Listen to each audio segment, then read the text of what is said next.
बंगाल को एक अलग राष्ट्र बनाने की मांग की जाने लगेगी। अमेरिका की एक खुफिया रिपोर्ट में तो ये तक कह दिया कि बंगाल जल्द ही इस्लामिक देश बनने वाला है।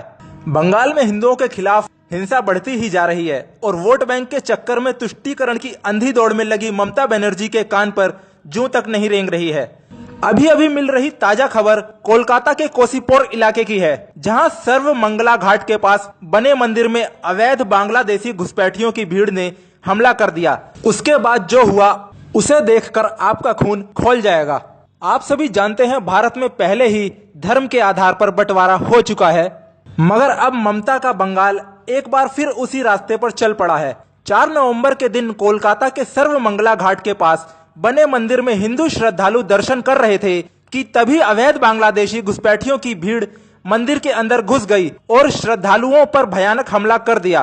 प्रत्यक्षदर्शियों के मुताबिक श्रद्धालु मंदिर में पूजा आरती कर रहे थे। ठीक उसी वक्त कुछ मुस्लिम युवकों ने श्रद्धालुओं को परेशान करने के लिए शोर शराबा करना शुरू कर दिया। श्रद्धालुओं ने उनसे विनती की वो यहाँ शोर ना करें, यदि शोर करना ही है तो मंदिर से बाहर जाकर शोर करें।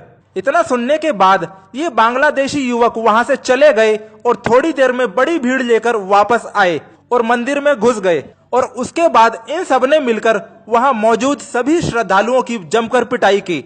अब खबरों के मुताबिक अब मंदिर के पुजारी अवैध बांग्लादेशियों की भीड़ लेकर आए शख्स की पहचान भी कर ली है।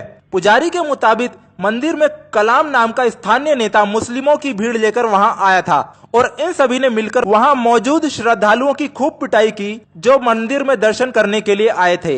इन दरिंदों ने न केवल श्रद्धालुओं को पीटा बल्कि आसपास दुकान चलाने वाले हिंदू पति पत्नी को दुकान से घसीटकर बाहर निकाला और उनकी भी पिटाई की। डर का आलम यह है कि अब दुकानदार की पत्नी का कहना है कि वो इस दुकान को बेचकर इस इलाके को छोड़कर चले जाएंगे। हैरत अंगेज करने वाली बात यह है कि आजकल मीडिया चैनल बीजेपी की हर छोटी से छोटी खबर दिखाते हैं, मगर इतनी बड़ी खबर मीडिया को दिखाई ही नहीं देती। दरअसल किसी भी मीडिया चैनल ने इतनी बड़ी खबर को दिखाना जरूरी नहीं समझा। फर्जी सेकुलरिज्म देश की मीडिया और न्यायपालिका के सर पर इस कदर सवार हो चुका है कि वो मुस्लिम द्वारा किए गए दंगों या मारपीट की खबर को दिखाते तक नहीं है।